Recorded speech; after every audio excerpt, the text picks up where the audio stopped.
Greetings, my name is Hardik Raj, and today we will be discussing the problem Chef Diet. This problem was asked in November Cook-Off of 2019. This is a cakewalk problem and there are no prerequisites.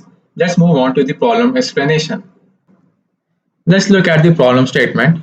Chef decided to go on a diet during the following n days, numbered 1 through n. Part of the diet plan is to eat k grams of protein during each day. For each valid I, chef wants to buy AI grams of protein in the morning of the ith day and then eat k grams of protein as part of his dinner. If he has any protein remaining, he can store it and use it in later dinners. Initially, chef is storing 0 grams of protein. Determine whether chef will have enough protein all the time during his diet. In case he will not have enough, find the first day on which chef will be unable to eat k grams of protein. We are given t test cases. In each test case, we have n and k, the number of days, and k is the requirement of each day. And then we have the supply of each day. Okay, and for output, if the chef is able to follow through his diet, then we output yes, else we output no, and we output the day at which his routine fails. Okay, now let's look at problem explanation. Okay, now let's look at the problem explanation. Basically, the chef has a diet plan. In his diet plan, on each day, let's call it the either day, he will get some amount of protein, which he calls as A of I. He will get this much amount of protein. And K is the demand for each day. That is, at the end of each day, the chef needs to consume k grams of protein. But important thing to note over here is, let's say that A of I is greater than demand. Then chef will consume k grams of protein and he will have some amount of protein powder left. Instead of wasting it away, he can store it and use it the next day.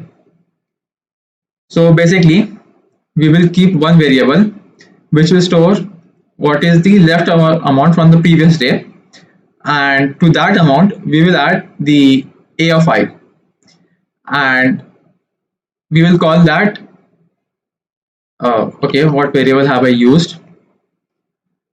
Okay, yeah, stored amount. So we will call that amount as stored amount.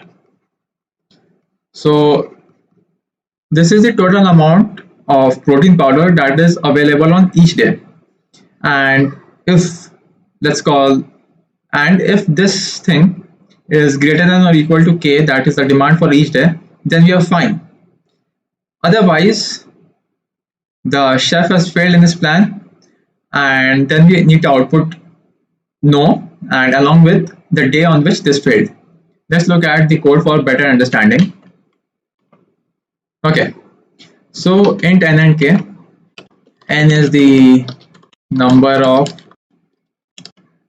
days and k is the demand for each day. Okay, stored amount, this is leftover amount from the previous day.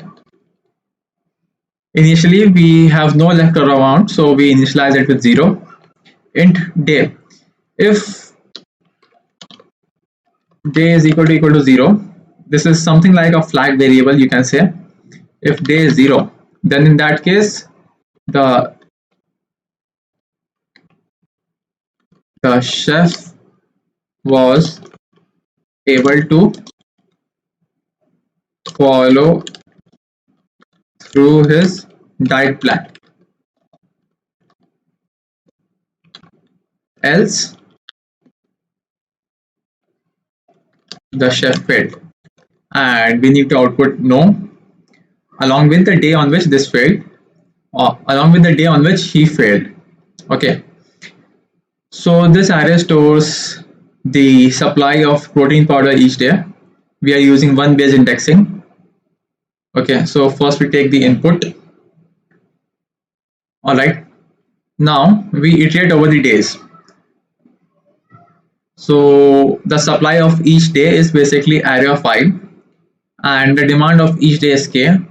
We add this supply to the stored amount from the previous day, and this will be our stored amount at this current point stores the total protein powder that we have. Powder that we have. Okay. And now, in case if the demand is greater than our total amount of protein powder, then that means chef has failed. He will not be able to consume his required amount.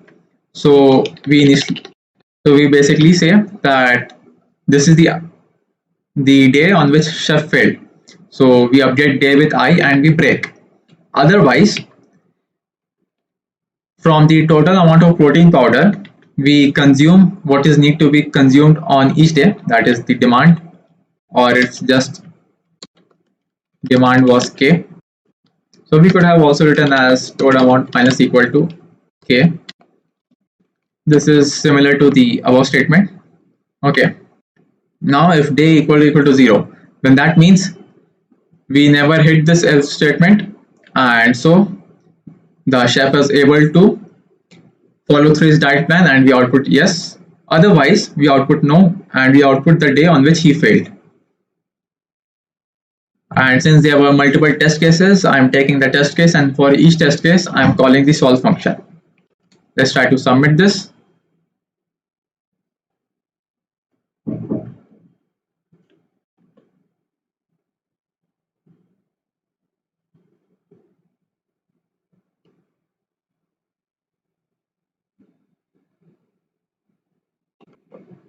Okay, yeah, so as you can see, this was submitted. Now let's look at the time complexity. For each test case, we are just running a simple loop which runs till n. So it's the time complexity is complexity is O of n per test case, where n is the number of days. Okay, so the total time complexity will be O of t into n, where t is the number of test cases and n is the number of days in each day. Well, I hope you understood this solution and see you next time. That's it for this one. Like the video if you understood the concept. In case of any doubts or queries, please feel free to drop a comment below. Do try and submit your own solution on Codechef after watching this tutorial.